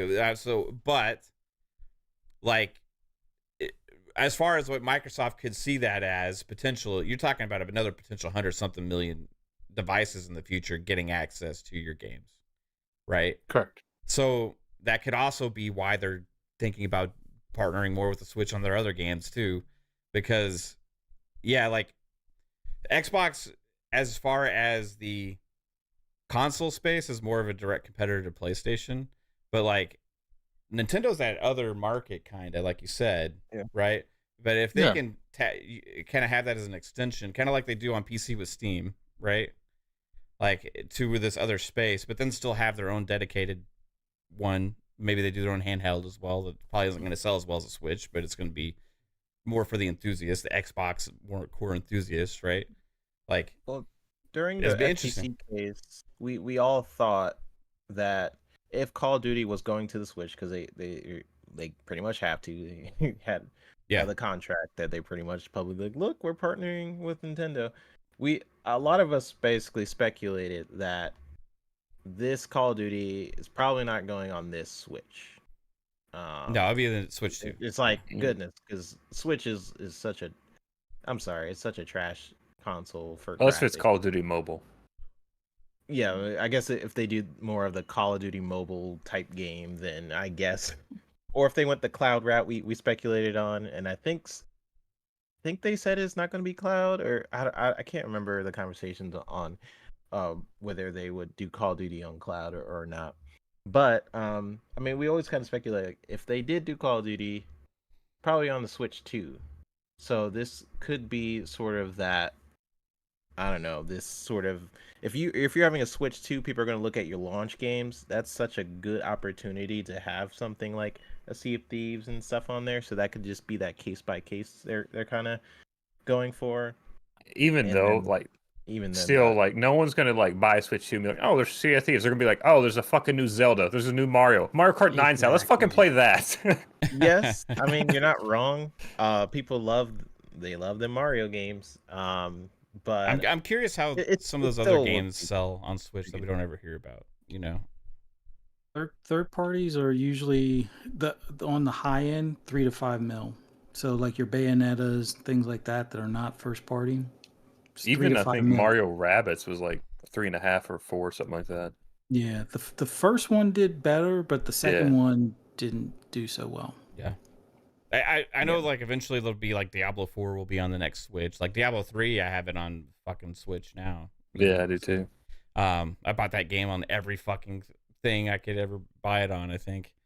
Hey, you want to get tidbits ready, Jasper? Oh, it's already fucking over. Yeah. We got to get to some super chats real quick. Let's see here. RC Polygons with a $10. Thank you so much. Says I am 10 bomb. I am so sick of these Xboxes dead people. Microsoft wants to evolve past the console and focus on the most important thing to gamers, the games. I believe Xbox wants to become a super publisher. Well, that's for damn sure. That's what they do want to become, a super publisher. I think a lot of people are thinking that also means they're getting out of the console space. And for me, it just makes too much sense for them to keep making hardware, because everybody that buys one of their hardware is they're making more of a cut. Now, I don't think we're going to get as good of a deal on the hardware as we used to. I don't think they're going to be taking losses on it, because I think they're okay with all the other options of us with the ecosystem. So it'll be interesting on what options we get with the hardware space in the I'm future. half and half on those people with the drama, or they said like people underneath that super chat. Yeah, there's people like Xbox is dying, and then there's people that have concern or that don't think it's good. Like I think it's bad for business. I think it's a bad move, right? But I'm not. It doesn't affect me emotionally, and I'm not abandoning the ecosystem because of it. You know? I think it was a pro that some people did bring it forward, but I also think like people should just not corroborate on rumors as fact, like a lot of people are, and a lot of people are spreading misinformation. That was my biggest gripe with. I was never really against the fact that people are like talking about the rumors and stuff like that. I think it probably did put pressure underneath Microsoft to possibly make some changes or to even have this conversation. So I am glad that happened. But people, I mean, what's the ultimate reward is that they canceled the idea to bring Starfield to the PS5. You know what I mean? Like whatever they have planned, that's the community victory, right? Yeah. If they're even changing, like, I honestly don't think that the communities haven't. I think it more than anything just kind of delaying things, but like they're gonna do what they want to fucking do at the end of the day. Yeah, the community's not going to get in the way of them making potentially billions of dollars in the future. Like, they're like, fuck you. They have this other vision that we can't see yet, right? They're very few forward-thinking company. They always have been, and sometimes they do things too early. My thing has been about like if I'm, in which we don't know if what's true or what's not. We got to wait and find out. But my thing has been like,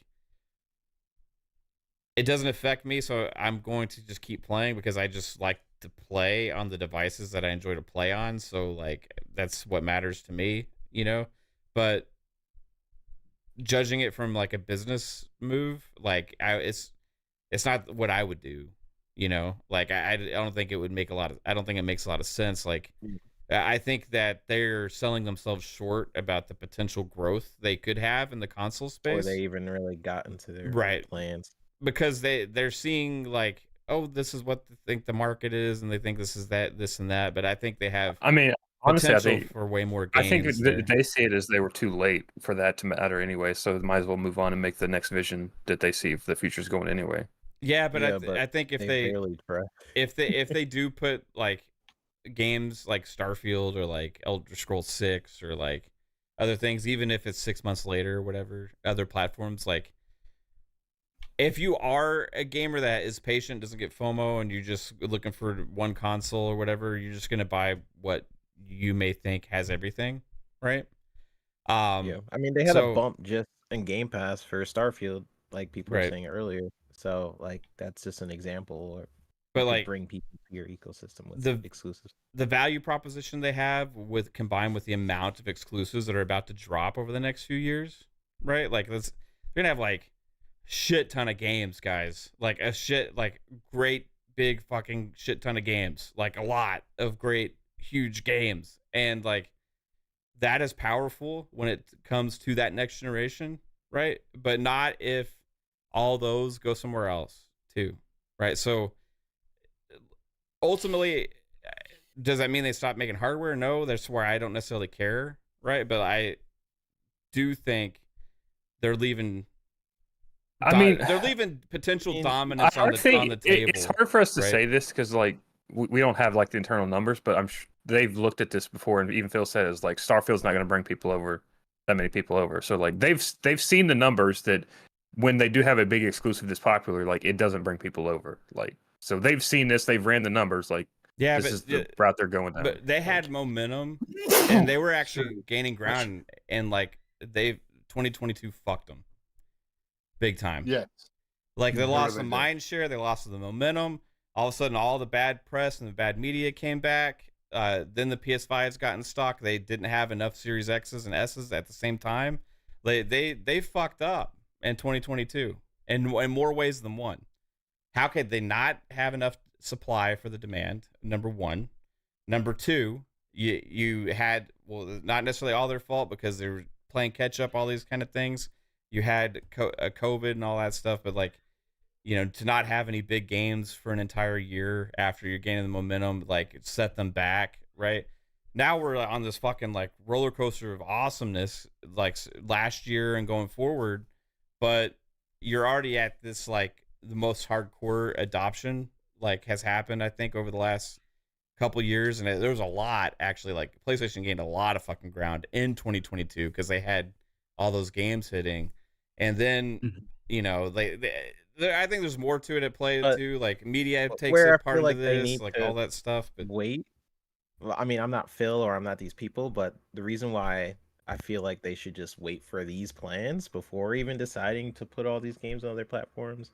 Kind of what Grunge just said. Like, imagine what Elder Scrolls would do, or having a Call of Duty bundle, or I mean, they could still do this stuff, but like because they have these IPs now, it's like it's just so crazy to me. Like now that you have the IPs, let's give it to everybody. Yeah, instead of like agree with you. fully Like, realizing. It's such a crazy. I think they're leaving stuff on the table if they do it. However, like at the end of the day, I'm still going to be loving and playing on my fucking Xbox. Yeah, either way, it doesn't matter. So we're not abandoning ship. Yeah. I mean, priorities might shift. I might play more games on PC here and there, or I might play on console. I don't know, but like for the most part, they're gonna do what they need to do. 100%. Like Alvin said, trillion-dollar companies don't wait. They're not gonna like take our opinions. Like, oh, you guys really made a great point on that dumbass podcast you have. I'm gonna start listening to you. But yeah, they're not gonna be like, oh, Mav said it wasn't a good. Oh shoot, maybe we should go back to the board. No, they'll do what they need to do. But Angry Hippie with a $5 super chat said, can you imagine if the Nintendo Direct is just Doug Bowser appearing on the Xbox podcast? Yeah, welcome Doug Bowser here to tell us about us putting all of our games on the Nintendo Switch 2. Let's go. I think they should have Taylor Swift on the show just so she can break all the news. Yeah, everybody will love it. Cut to her reaction. Yeah. Alvin with $5 says, everyone assumes Nintendo isn't sharing. Still not convinced. Something small and second party like Fire Emblem might come. Wouldn't be surprised. That would be fucking amazing. If Fire Emblem came to Xbox, I would be like so fucking down. They start putting Pokemon everywhere now that Power World's that big. Yeah, we can sell 100 million. Fuck you, Power World. You sold 20 million. Who the fuck cares? We sell 100 million Pokemon. Like, word? All right. It's gonna be fun on Thursday, everybody. Like we're gonna have our stream. If there's a Nintendo Direct, I'll co-stream that too. We'll have our stream. And then we're going to have a fucking PM in the PM that night. Thursdays have been insane for us. Like, for some reason, big news always happens on Thursday, and that's not going to change here. So come hang out with us, and Pong and I will break it down. Pong said he might even be able to be there for the co-stream, so we'll see. But, yeah, we'll be bringing the official Xbox podcast reactions to you, I guess. It's weird to say. No. But anyway, let's get into the last segment on this show. Because my wife put me on a deadline tonight, and I am running behind, so I might get my ass kicked if we don't get the show over in 20 minutes. Let's do it. We can do it. Let's go.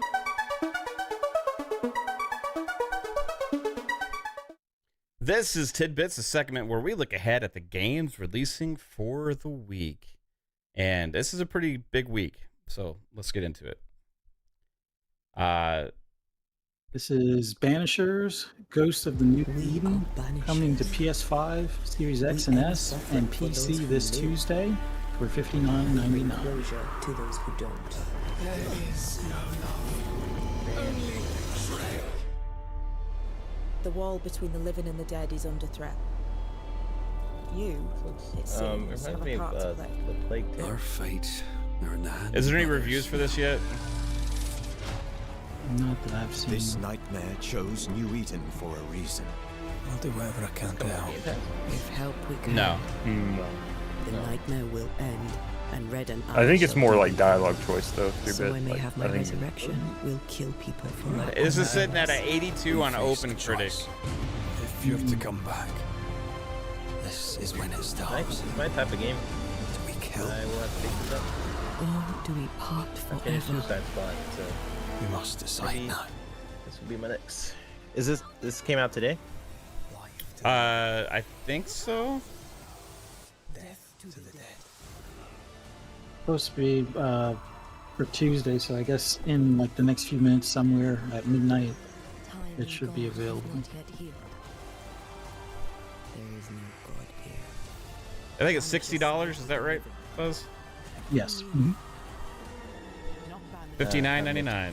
For $60. Yes. Nice. I was watching a trailer for this earlier, looking at it in the storefront. Is the combat like Soulsy? Is there combat? It is. You said it was like dialogue. Yeah, I think it's more like a.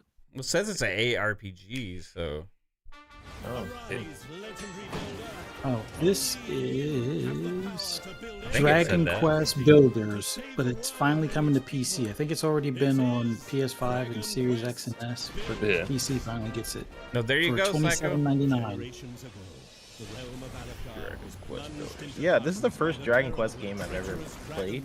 This is the one that was on Game Pass. Yep. Very good. This is one of the only few Square games I care about, though. Yeah, I mean, same. I don't really care about Final Fantasy, honestly. Their other Western division was the one I cared about, and then they got rid of it. So I was like, okay, well, I'll still give some of their games a chance. But Dragon Quest Builders is like, for some reason, I really liked it. I liked it.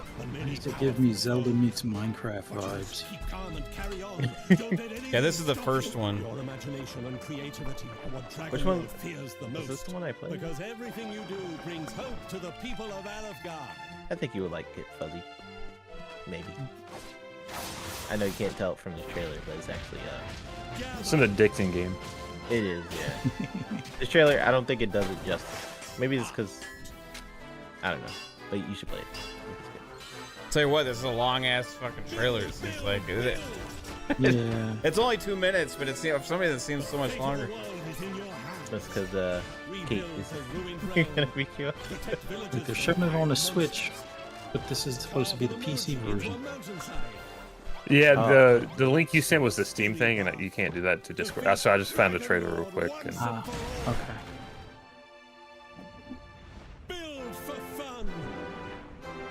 So far, these logos are not too bad.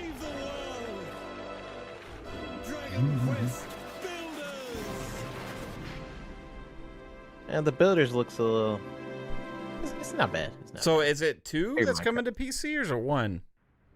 Just the first one. First one? Okay.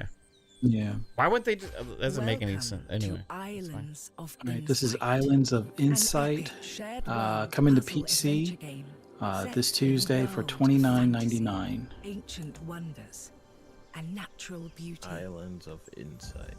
Brimming with This is like one of those HNS says, "Where's type Psycho?" things. I don't know, Psycho. You there? He was in the chat. He must be having a smoke or something. Alone, Yeah, he's probably taking a break. Islands of Insight. This is not my game. Yeah, I hate these kind of fucking games. I'm just be honest.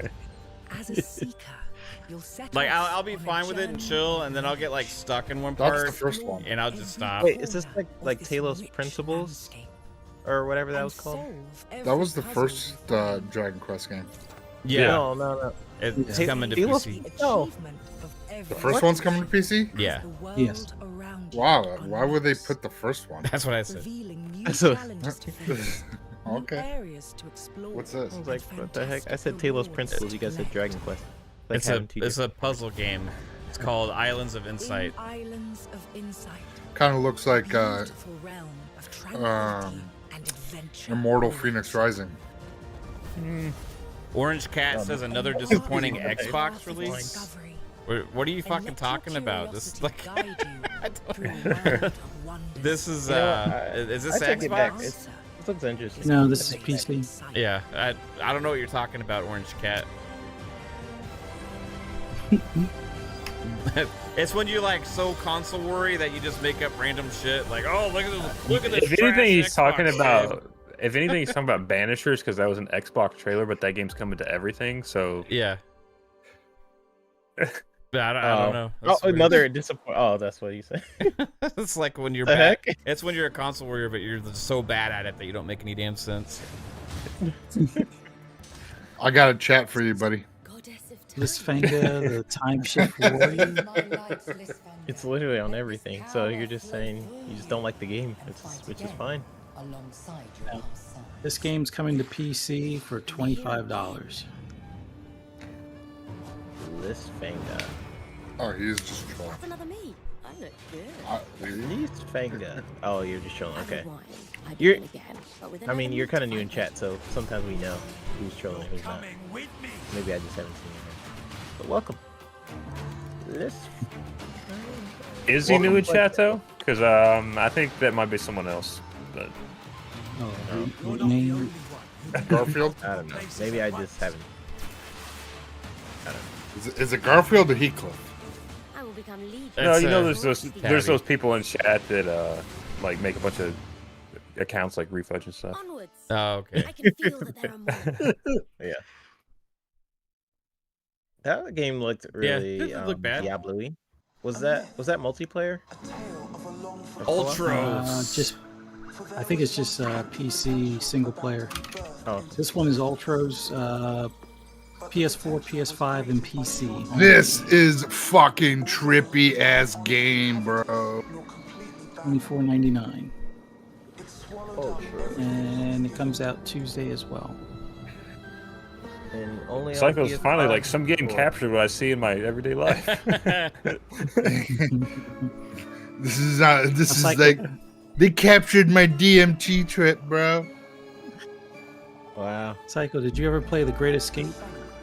Well, the No. Artful Escape? Yes. Okay. That game is dope. Does he have like I a like this. cord coming out of his ass? It kind of Judgment. looks like that. It's definitely not a tail, or at least it doesn't look like it's a tail. It's It's like a floating plug. animal bag kind of thing going on. What the heck is that? Is it crystal? He's attached to a crystal? Like a light or something. That's good. I've seen people say that this game is pretty good, like on Twitter. Yeah, this game is like a fucking. It literally says it's a psychedelic trip. It's crazy. Nice. Oh, Is true. that only on the PlayStations? PlayStation, No. PC. PlayStation, PC, and I think one other. This Uh-oh. is Arzetta, Badass. the Jewel of Oh. Faramore.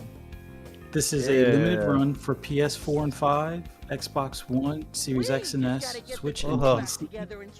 Price $34.99. Comes out Wednesday. Oh my god, this looks Art like. style is fuck. Is this awful. Zelda? Is the fucking Zelda that was on like the fucking 3DO? Betamax or whatever? This 3D is awful. 3DO or Philips CDI, one of the two. Well, yeah, whatever the fuck it was. I had that fucking game on CDI. It was Oh, horrible. no. Amit Kumar, you like this art style? Wow. That right there, This that is like this the way is awful. games looked in the 90s. I didn't like them on then. some arcade and some PC games. No. This is that Zelda cartoon type look. I can't do all it. limited run games, they're gonna have a Yeah. physical copy then. Yeah, Prince Green says that's what they were Tomb going for in Raider the 1 90s. through 3 Yeah. They remastered. keep it in the 90s. I'm good with that. Like there's certain games in the 90s that looked really good, like that Like this that game was in the Castle 90s. game. Yeah. That Castle game that was like hand drawn. That blip. People in the chat know what I'm talking The about. somersault. So funny. Right. This is the Tomb Raider 1 through 3 remastered, PS4 and Yeah. 5, Xbox One, Series X and S, Switch and PC. It normally goes for $29.99, but it seems like Xbox got a deal for $26.99. Yeah, it's $3 off. Asper helped with that. Yeah, no It's more interesting. pyramid boobs. A little to the left. This to is the a left. little to the left. Coming to PS4 and 5, Xbox One, Series X and S for The heck, $14.99 You're in this What? this game. Thursday. What are you talking Jasper was about? in this game. You saw the Felix cat? Oh, was there a Felix You said- cat? Oh, I You said said Jasper. It's Jasper. man. What the It's a little Felix cat. Xbox Cloud Gaming with Xbox Game Pass, both with a controller. No, it's in Game and Pass. touch controls. Yep. Yeah, this was at one of the Xbox indie shows or whatever. And tweaked specific. I like little dumbass things like this, like waste your time. The Cupboards Like, and Drawers DLC has also been. there was one like Unpacking. Unpacking, yeah. This reminds me of Unpacking. So we hope you'll join the party on February 15th. And the IRS. Make sure everything is just a little. This is one you fuck around vote. on a tablet or phone, you know, in the cloud. Is it? It's in Game Pass, right? Yeah. CIA. We want to check to see if you got guns. All right, this is Lake coming to Switch finally. Now, this came out on, I believe, PC and PS5 only. No, it's on Xbox.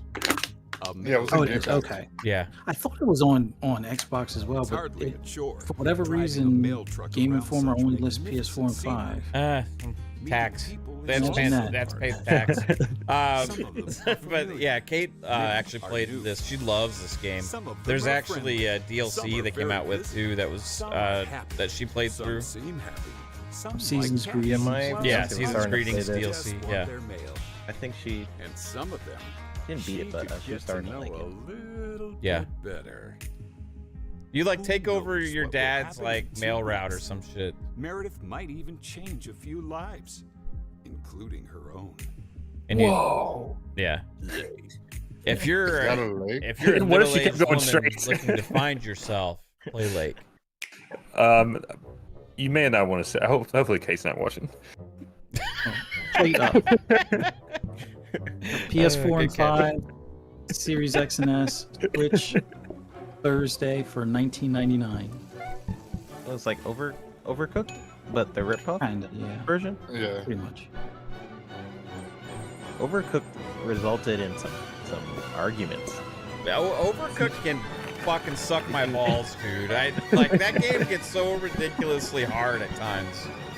The first one is way easier in my opinion, but I don't think the first one is co-op. It's so good, but so fucking frustrating. Like I can't manage that much stuff all I feel at once.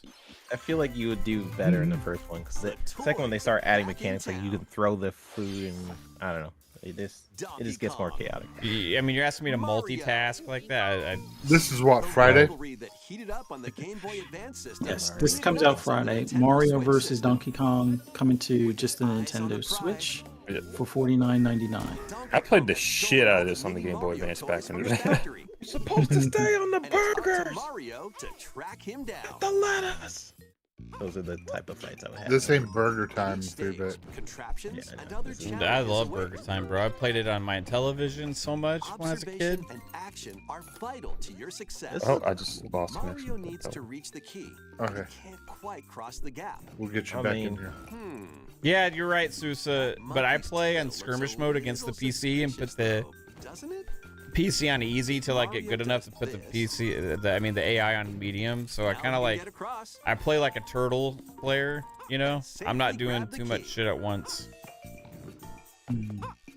I used to play competitively and I was better, but the older I get, I'm not able to multitask so much. Observe and act to collect mini Marios, clear stages. It's very interesting. It's like puzzly. In this updated version of the game, you can play It's like the original Mario. This is the game that Xbox is going to get in exchange for Hi-Fi Rush and every other game. It's up to you to I'd play it. Me too.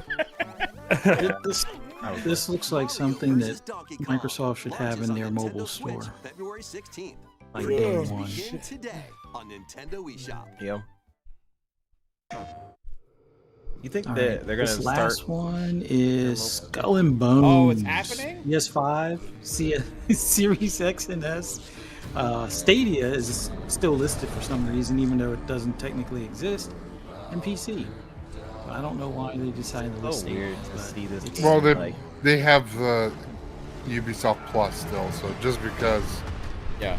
I think you can still download it. It's probably just because Game Informer or whatever never updated their website. Like, They just left because this game was delayed like 17 times, so they probably just left a listing there. It's like whatever. I played the public beta the other day. That ship combat was like super arcadey, man.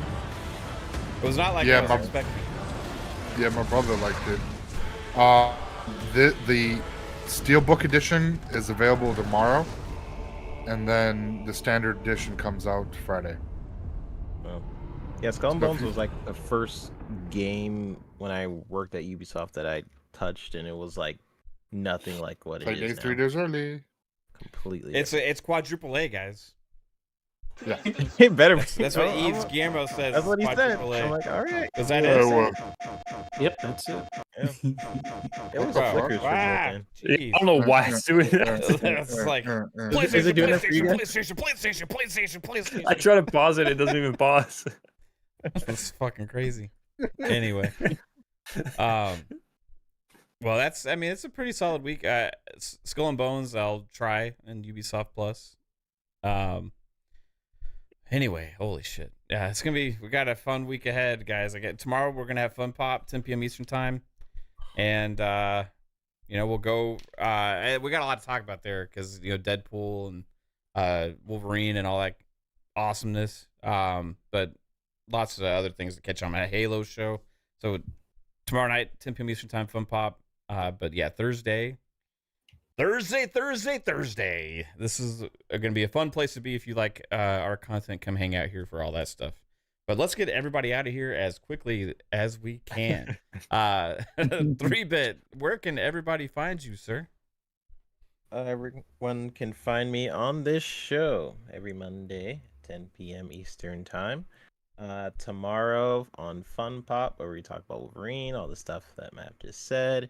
I believe also at 10, so be sure to drop by. On Twitter, I'm known as i3bit. And on Sunday, that is the first show for Pixelated Echoes with me and Steel. So been working on that show, like all the layouts and all that stuff behind the scenes for so long. It feels like I first messaged Steel back in like November or something like that. I'm like, hey, I want to do this show, and I've been building this stuff ever since. So drop by on Sunday if you guys want to see me and Steel chat about everything, probably the fallout of what's going to happen on Thursday. We'll probably go ahead and discuss that and our takes on it. Other than that, it'll be auto tradery stuff, so just look at my Twitter for just stuff I'm working on, and love y'all. I'll see you guys on the next show. Right on, man. Appreciate you. And Fuzzy Belvedere, what about you, sir? Thanks for having me on. For everybody who wants to hear my rambles and rants on everything gaming related, just follow me on the app formerly known as Twitter at Fuzzy_Belvedere, and look forward to seeing you guys on Xbox Ultimate right here Friday, 10 p.m. Eastern Standard Time. See you then. Right on, man. Appreciate you, Fuzz, for everything you do, for helping with tidbits as well as usual. And also you, Jasper, for running it in the Discord. But where can everybody find you? Lord Jasper Twitter, Lord Match Jasper YouTube, all that fun stuff. Monday, Tuesday, Friday, 10 o'clock right here. Fun Speculation Network, FSP, Fun Pop, and Xbox Ultimate. Right on, bro. Thank you, sir. And Psychonauts, what about you, sir? Thanks, everybody, for coming out today. Oh, fuck you. Come on. All right. Chat, thanks for coming out. You guys are fantastic. Always bringing the energy. Come out tomorrow for Fun Pop. We're going to have a great time talking about some fuckery with some Deadpool and Wolverine, or Wolverine and asshole, however you want to see it. And don't forget, on Friday, Xbox Ultimate, we will talk about what happens Thursday. But also, don't forget, and I'm on social media everywhere, so I cannot say, but don't forget, Thursday, after the Xbox announcement and the Nintendo Direct, if that happens, don't forget to catch Mav on where he's going to be. Let them know, buddy. Anything else we should not forget? Kick it off. You rock, Psycho. Appreciate you, dude. Yeah, PM in the PM, like I said, guys, going to be the place to be here. I heard Boom, because I've been trying to reach out to Boom, see if he's going to be available at some point. He said he may be able to be there on Thursdays, PM in the PM. So Pong Awesome. Soul and I will be having fun. We're like I said, we're gonna co-stream the stuff on Thursday as well. This was maybe a record turnout for us on FSP today. Yeah, I had almost 300 people. Yeah, so Shout out. appreciate everybody for checking out our show. And every show we do here on Fun Speculation, you all rock. Audio listeners, thank you as well. If you're on audio, don't forget to hit the review button. It greatly helps other people find our shows as well. YouTube, like button, share it out, notification bell, all that kind of cool stuff. You guys rock, and Thursday's coming. We'll see what happens. Peace out, everybody. Have a good night. Keep it gaming, everybody. Don't forget. Don't forget.